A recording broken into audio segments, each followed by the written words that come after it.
Good morning and welcome to Lincoln Heights Christian Church. My name is Chris Frusen. I have the privilege of being lead pastor around here. I'm excited about today. It's going to be a good day, and we have some fun things that we're going to do today too. So we are continuing, like Sean said, our I'm Fine sermon series. And let me just stop and just for a moment ask you something, okay? Just breathe for a moment.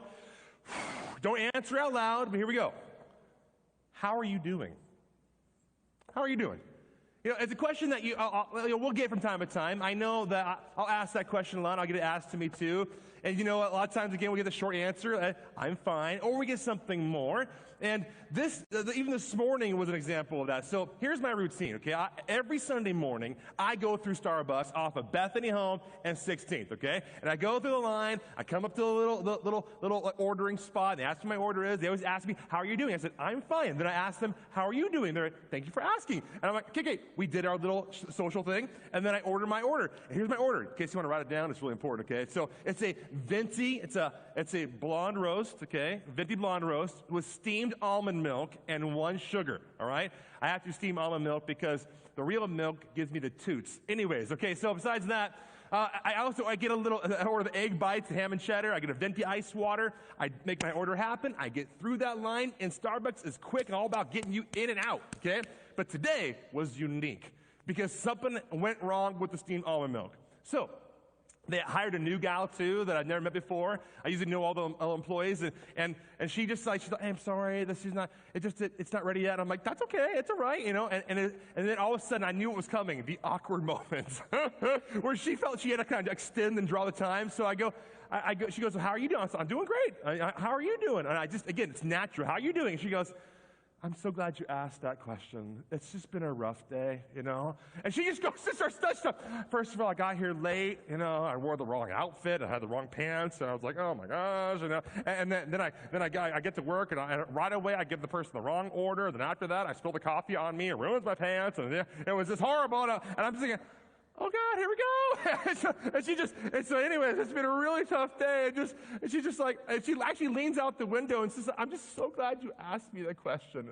How am I doing? Thank you. I was like, you're welcome. Can I have my coffee, please? Thank you. Okay. I just want to get going, all right? So, but you know, it's one of those questions that I'm surprised often when I get people to actually give an honest answer. How you doing? Because I think we are so socially conditioned to be like, I'm good, I'm fine, how are you doing? And just flip it back on them. But I'm telling you, to ask that question, how are you doing? If you were to breathe and just process for a moment, you might say something like this, I'm not doing good. I'm not. Especially if you are a parent in the room with kids and you're trying to have your kids go to school from home. Anyways, okay, that's not an easy thing. I got 4 kids. All of them are at home going to school. We call it the Russin Academy for the Gifted, okay? And they are. They're all just wonderful students in my opinion. But I got my kids and to top it off, my wife's a 4th grade teacher, and she's trying to teach, and the girl's trying to learn. Everyone's got plugged into their headphones, their microphones. I was like, oh my God, this is it. Lord, help us. We need your help. It's driving all of us insane. There's no spot to go in the house to get away from anybody because everyone has a spot now, and they always move around. It's just craziness. But you don't have to be a parent of kids to know what I'm talking about. This is a tough season on this planet for a lot of us. This is a perfectly good time to say the truth. I'm not doing well. I'm not. Maybe right now you're currently struggling with some anxiety. We talked about that last week. Process what that means and how to really address that. Kind of started the conversation. The week before that, trauma. Maybe you're dealing with trauma. Maybe you're seeing the trauma in your life for the first time, or maybe you're just reconnecting with it again from the past, with all that we're going through. Or maybe what you're going through is shame. Maybe you're dealing with that.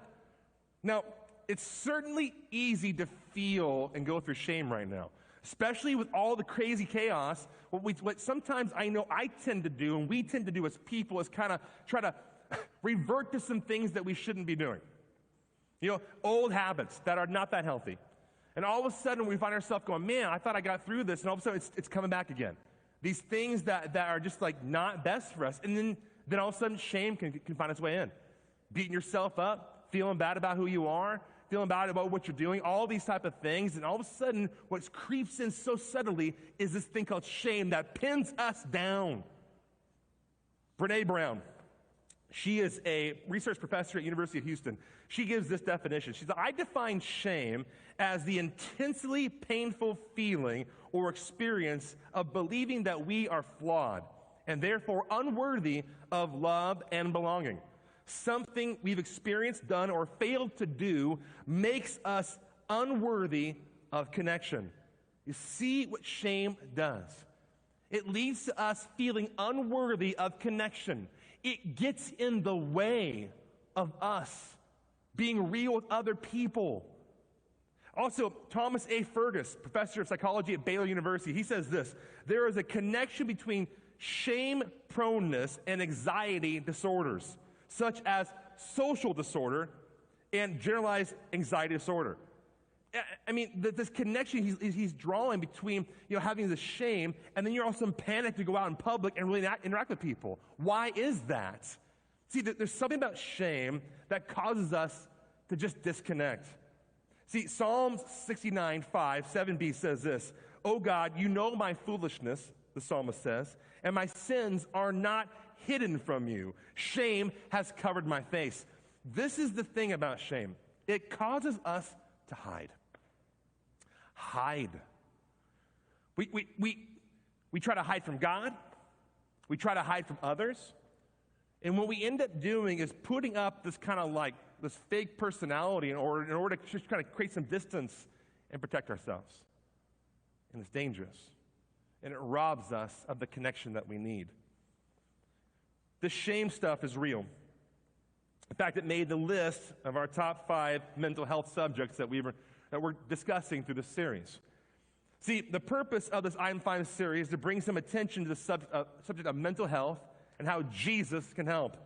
And again, for those who might be a little anxious when they hear me mention Jesus and mental health, let me go ahead and put your mind at ease about how I'm going to connect these two things. I'm not going to connect poor mental health with a lack of faith in Jesus. I won't do that. It's not right. It's not fair to kick someone when they're already down. We're not going to do that today, okay? Because I realize and respect how serious poor mental health is. The last thing you need is someone to beat you up about your faith, trying to tell you don't pray enough, you don't believe enough. But I am unashamedly going to connect you again with finding your hope in Jesus. Because I said it last week and the week before, and I'll say it again.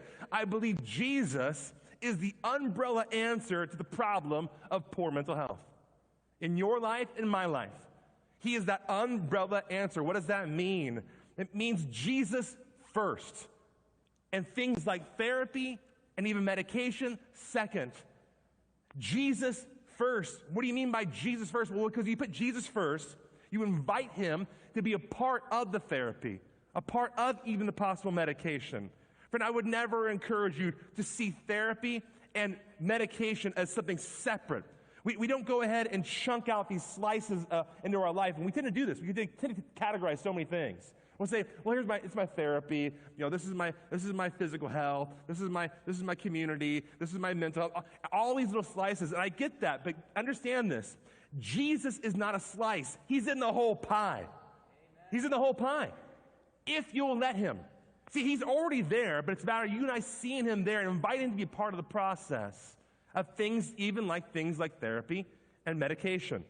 Now, again, I want to encourage you. I really believe that Jesus is the umbrella answer to the problem of mental health because he knows us. And I believe he is able to heal and help us in more ways than one. So each week we're going to dive into the Bible, find some Jesus truth. And each week we're going to be going to a local therapist and getting his or her opinion on the subject specifically. Now, today we have a real special moment. I invited a friend of mine to come up, and we're going to be able to have a little Q&A time, a little conversation. Before I invite him up, let's go ahead and pray and ask God to be here in a powerful way. God, we love you. God, we need you. And God, we ask that you please just blow us away with your presence. God, open our eyes to see. Help us not to be blind today. Help us to see something bigger, first and foremost about you. God, help us to see something deeper into our souls about us. Help us to see what we're hiding from. Help us to understand if we are dealing with shame in the room or online, what it is. God, help us to see it. Help us to acknowledge it. And Father, I ask in the name of Jesus that today would be the beginning of freedom, that today would be the beginning of healing for people, or at least the next step. God, I ask for that, please. Please, God, be in a powerful way. Speak through me. May people see you, not see me. God, may they hear you and not hear me, and may you have your way here today. It's in your name that we pray. Amen. Friends, I want to invite up my friend Coulter Bloxham. Give him a big hand. All right, Coulter, here we go. COVID-friendly fist bump. There you go. The holy fist bump. You know it. Oh, Coulter. I'm so glad you're here, dude. Yeah. Thanks for glad being to be here. I'll give a little short intro, then I'll have him give an intro too. But we met about 2 years ago. And what had happened was I got an email about, hey, would you want to connect? You know, for the email, it was basically a therapist in the Valley. Do you want to connect and talk a little bit? I was like, yeah, sure. You know, and usually I get those emails, I'll be like, you know, just delete. But for some reason, I'm like, I want to talk to this guy. So we met in my office, and we just hit it off. And I'll tell you right now, this guy, he loves the Lord. He loves his wife. He loves his soon-to-be baby. Okay, now, well, it's a baby, but soon-to-be baby boy. That's what I'm trying to say. Right, yes. And you're able to do something I can't do. So produce boys. So I don't know if I produce. yeah. But he loves his family, and you know what? He loves people, and that's incredible. Just to see that love shine through. And I really believe what he's doing, and what therapists do in the Valley. I believe it's ministry. I believe it is. And I just want to say thank you, Bud, for being here. And today we're going to talk a little bit about shame. But before we do, I want to give you a chance to intro yourself as well to all the people here and online. Yeah, thanks. I would say, you know, all of that is true. I also love the Phoenix Suns. It's been hard It's a bummer. for the last 10 years. Yeah, I'm a therapist. I run a practice called Thrive Therapy, which is just up the road. We're right off of Shea and the 51, which is partly why I wanted to reach out and connect. And I work a lot with anxiety, OCD, and shame. Shame is probably my favorite topic to talk about. I ruin a lot of dinner parties. I've learned how to talk about it better now. People be like, tell me about your job. And then like 5 minutes later, everyone's like looking down. I'm like, all right, I got to find a better way to talk about this, which I think that I've done. So I went to Denver Seminary, got my master's in clinical mental health. And a big part of what I do now is connect people to resources and counseling. I'm really passionate about people getting hooked up with the right counselor, and so I always tell people, just if you're looking for a therapist, just call me. I believe that therapists can only be great at about 3 or 4 things, and it's important to help somebody find the right therapist who's great at the thing that they're wanting to work on. What was it that got you into therapy? Yeah, I think what got me into therapy, if you talk to most therapists, they'll be like, I just wanted to help people, and I love helping people, to be honest. I'm probably a bit more of like an intellectual by nature, and so when I first got into therapy, I liked doing this a lot, and then I learned like you have to do more of this. It's like head, heart, right? Okay.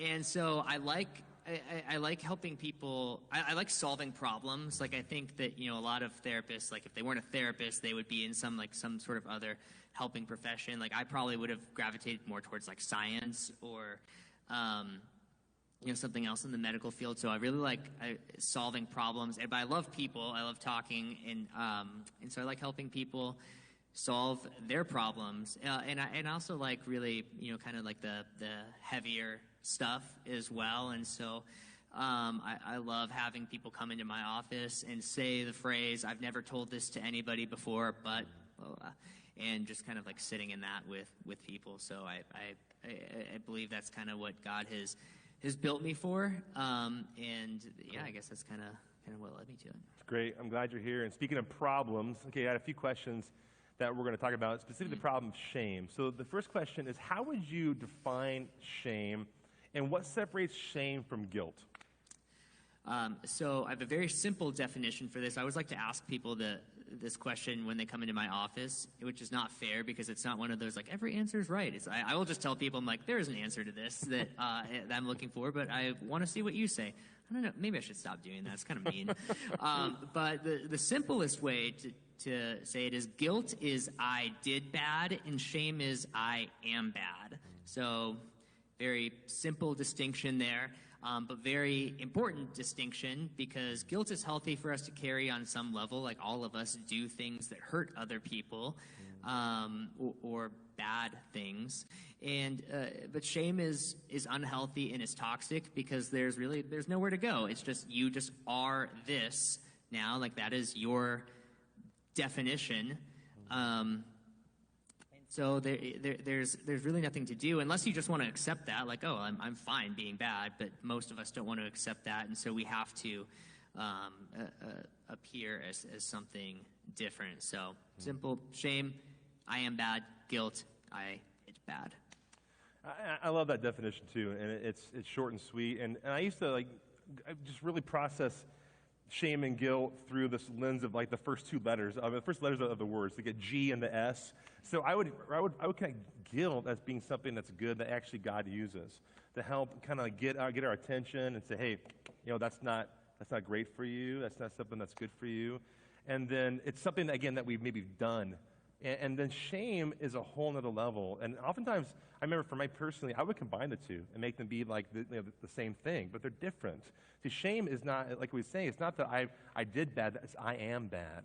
I am bad. And that's where the S comes in. For me, I think about S being, with shame, being connected with Satan. Just using this to bury people and to pin them down and just make them feel worthless and that no one can connect with them. It just breaks my heart. So the next question is, where do you think shame comes from, and what are some of the roots of shame? So I believe that shame always comes from somebody else, that all shame is shame transferred. We say that, so shame is always transferred from one person to another until somebody stops and transforms it. And so if we look in the Bible, shame enters the picture very early in Genesis 3, which sometimes when I read through those first few chapters of Genesis, you get to Genesis 3 and it's like, and everything has fallen apart already. I'm like, man, there's like a lot left in this, so we're going to have a lot of unpacking to do. So shame enters really quickly.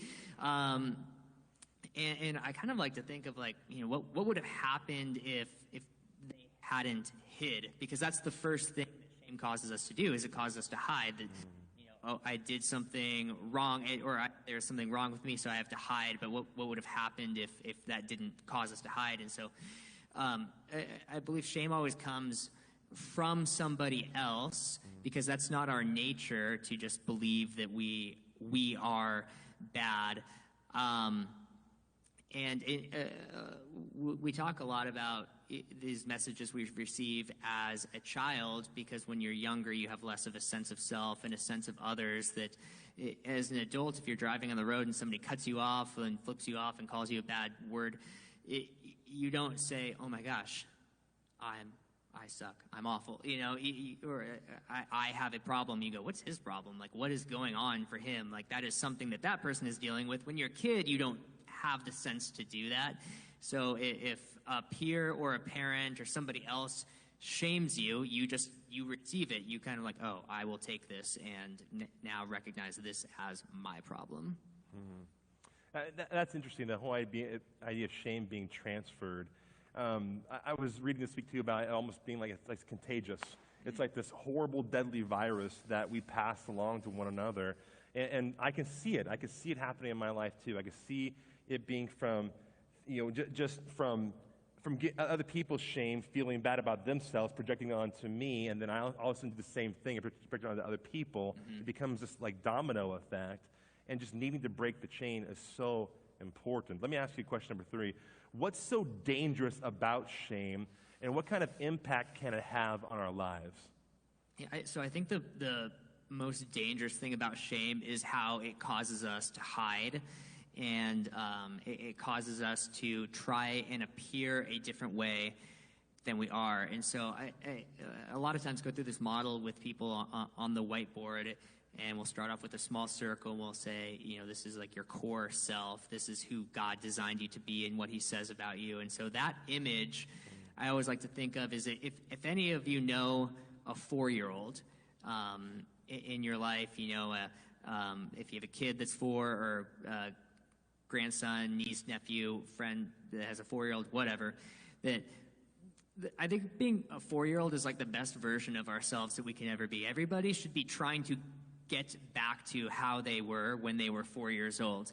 Because 4-year-olds are old enough to like talk about the world and explain things to you, and so and they're not embarrassed. I have a 4-year-old nephew, and he always shows up to family events dressed as like Spider-Man or something, and he walks in the door just like so proud of what he's wearing, kind of like, yeah, I know, I did it again, which is not how we are. Like the opposite is like when you're in high school, and no offense to anybody who's in high school in here, but it's like I just remember for myself, it's like if I got a new jacket or something that like I wasn't quite sure about, and someone's like, where'd you get that jacket? I'm like, oh, this it's stupid, I'm returning it tomorrow. I'm immediately out on it. Just like, what? Someone please give me an identity.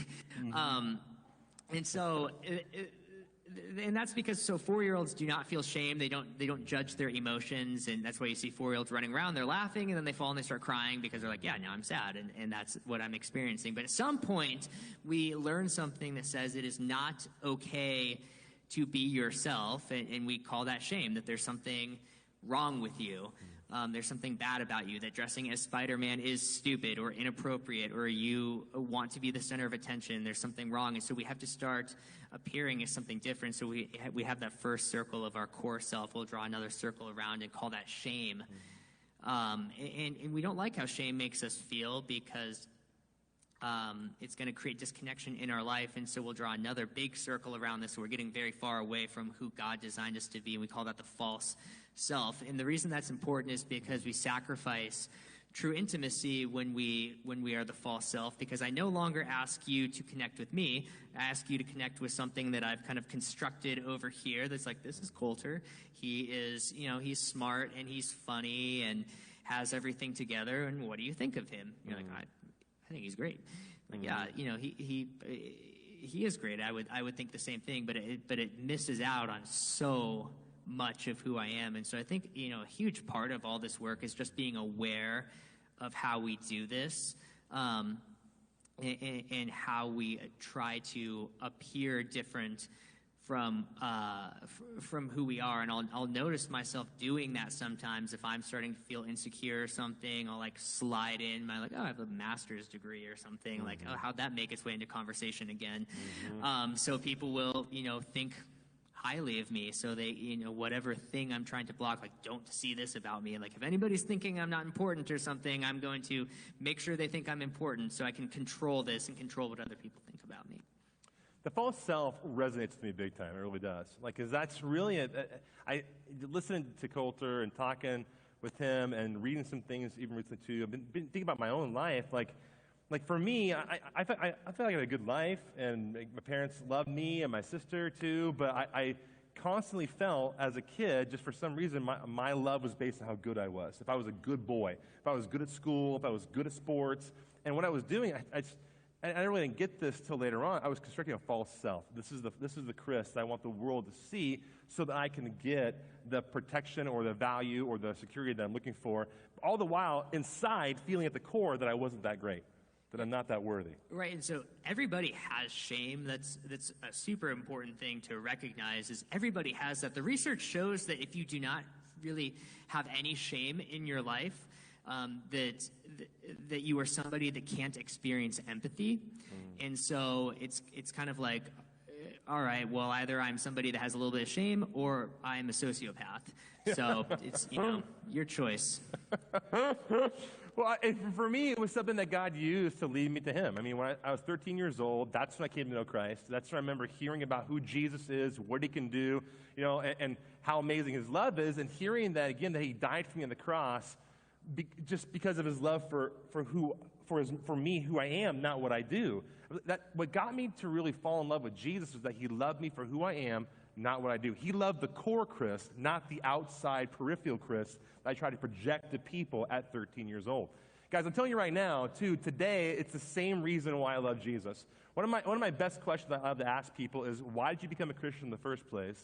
And someone goes, oh, da-da-da. And then I'll say, why do you still choose to call yourself one? And to me, the answer for my life is the same answer. He loves me. He loves the core Chris like no other. And it just gives me that safe place to kind of run to with him and helps me really battle shame. Let me ask you this fourth question. What can we do about shame? What are some first steps towards addressing it in a healthy way? So the most efficient pathway to eradicating shame is through vulnerability. I say efficient because it may not always be easy or fun, but it's going to be efficient. Yeah. And so, there's a joke about therapy that somebody comes into therapy and going to therapy is like coming in and then you take off all your clothes and then you peel your skin off and then the therapist says, "Are you going to open your rib cage so we can actually get started?" And so being vulnerable with safe people. Yeah. So I always think that there should be about 3 to 10 people in your life that are really in on the hard stuff with you, that you don't necessarily have to do that with everybody, but with people who have earned that space with you. And there should be, 3 to 10 people in your life that have earned that. That if you can't think of anybody that has earned that, or there's still things that people don't know, then odds are that there's still more work to do for you there. And the reason that is so important is because shame is rooted in lies and tells you, if anybody knows this about you, it will create disconnection in your life.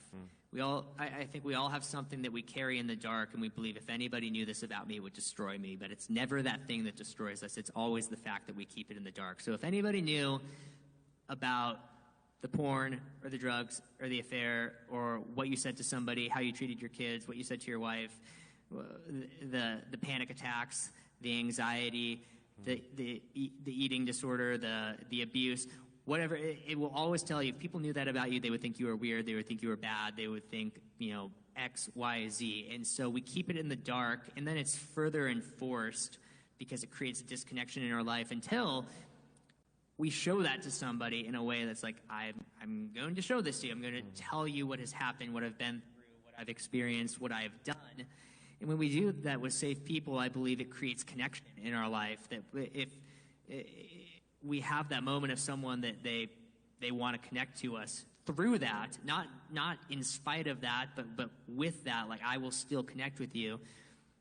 The research shows it literally changes the neural pathways in our brain because and that thing no longer becomes a trigger for hide. It becomes a trigger to connection, and it starts eradicating and taking the shame away, and we go, oh, actually that's not true. That thing I always believed would create disconnection in my life actually created connection with somebody who is safe, and it strips away. So vulnerability and connection.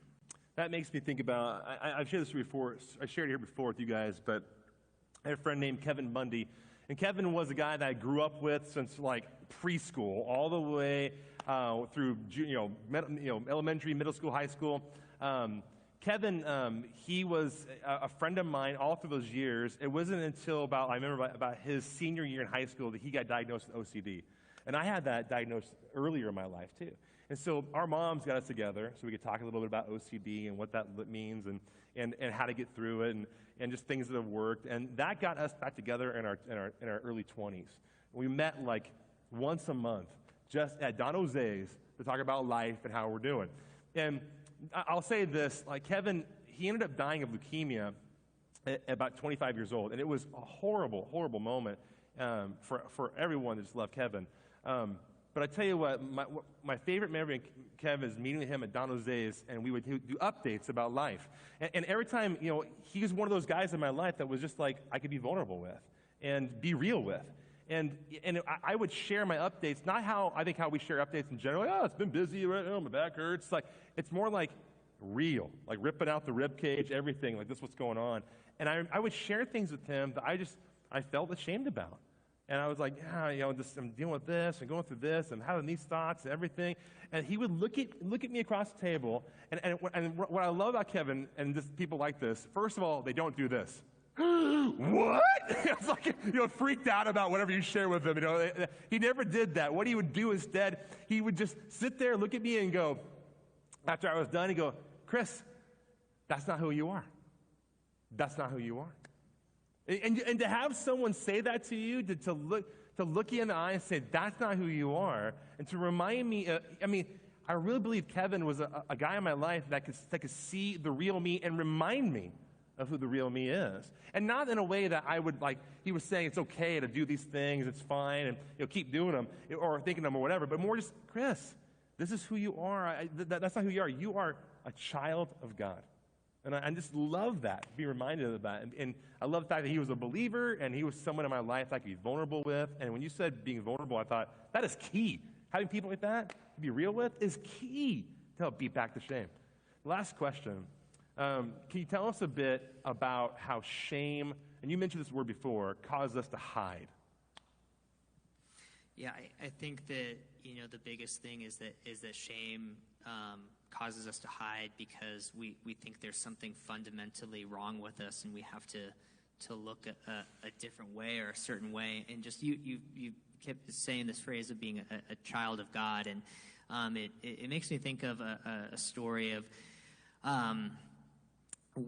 my dad.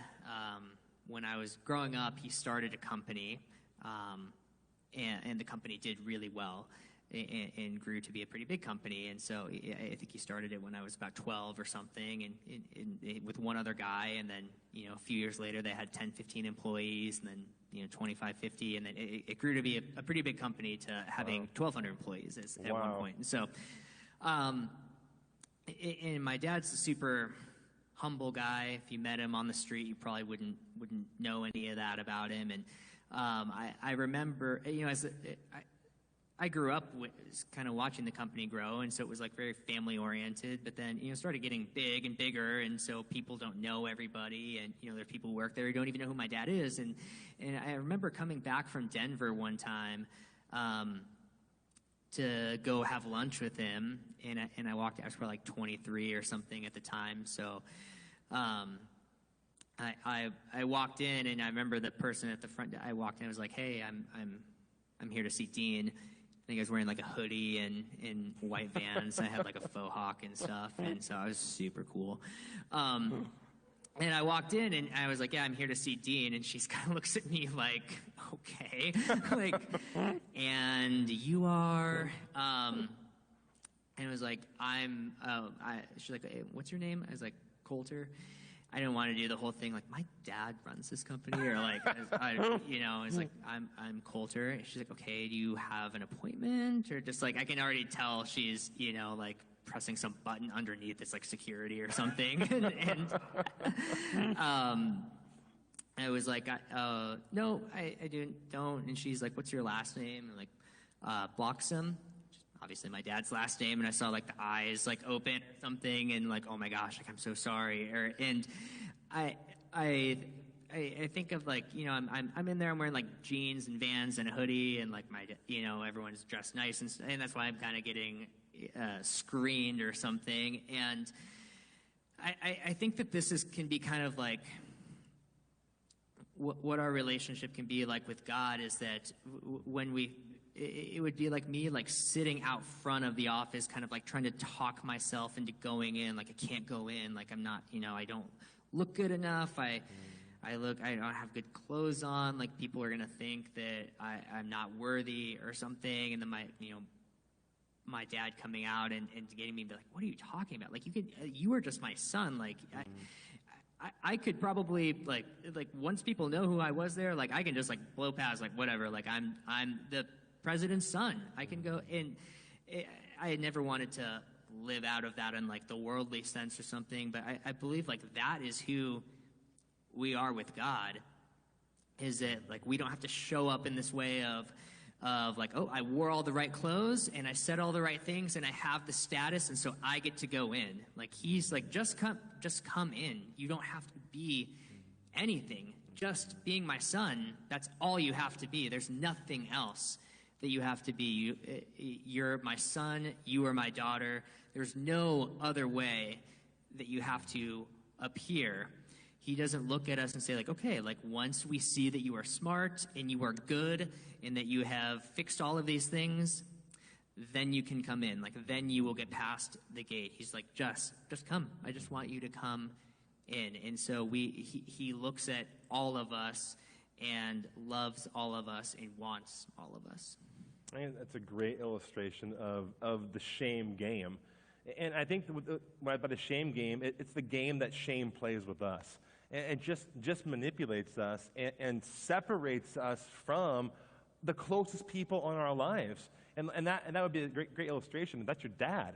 You know, it's like, and all of a sudden, you and I, we start feeling like, well, I'm just not worthy enough to walk into my dad's presence. And here God the Father is saying, I love you for who you are, not what you've done. I love you for who you are, not what you've done. And shame tells us otherwise. It's all about what we've done, and we connect what we've done to who we are then. And we forget the truth that we are God's creation, that we are God's children because of Jesus.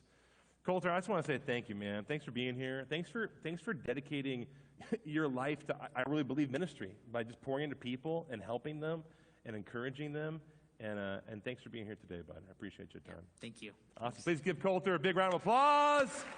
Thanks, bud.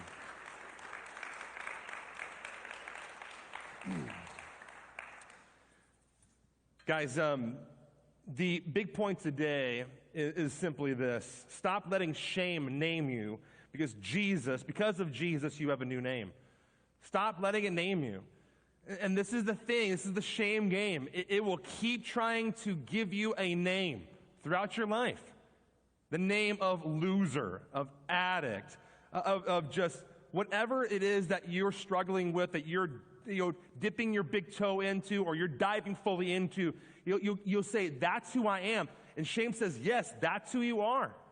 That is what shame does. It pins us down. It's utilized as a tool by the enemy, by Satan, to keep us down and prevent us from growing and going to Jesus. That's what shame does. It's a huge wall. But this is the thing about shame also. Not only is it a wall, it's a chain.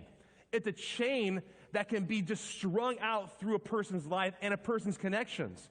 I do believe that shame is transferred. I do believe that there are chains of shame throughout families, in friendships, workplaces. Here's the thing, friend. Someone needs to break the chain of shame. And that someone is going to be Jesus Christ in your life. He can do that. He can break the chains of shame by reminding you that you are loved for who you are, not what you do.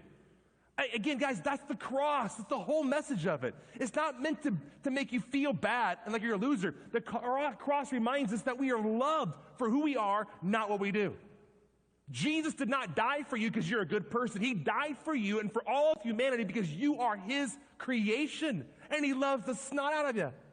Before you did anything good or did anything bad, he died for you at just the right time in history so that you can have access, and get this, don't miss this point, so that you may have access to God now, not just someday. Jesus does what needs to be done to give us an established connection with God now, because Jesus, God in the flesh, knows what we need: connection. We need connection with God and with other people, and shame destroys that.